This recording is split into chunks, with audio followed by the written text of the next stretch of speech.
Good afternoon, folks. Mike Wells, your World Explorer. Today is September the 14th, 2022. We're looking at the Yardlong bean. What I'm doing is harvesting the actual seeds. So I'm letting the bean stalks get to a dried condition, as you see here, before I do any kind of harvesting, because I wanted to increase my seed stock. I have basically no seed stock at the beginning of the year, so I had to purchase seeds, and they're kind of expensive.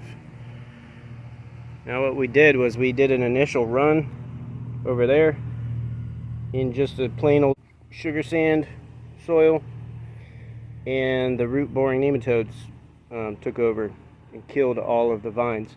So I had to purchase seeds a second time and got a second run going here. Only this time I had placed a lot of leaves and detritus into the soil. I lasagna layered it, and then I also put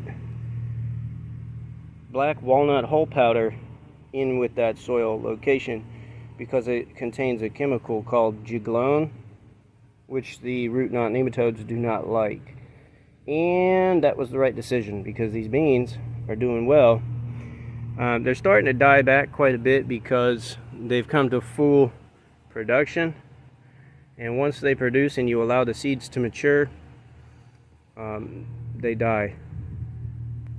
But over here, if you pull these beans off when they're pretty much looking like a really long bean, basically when they look like this, if you pull them off like that, you're going to salvage the plant, and it'll continue its production all the way through until it starts to dip below 70 degrees Fahrenheit.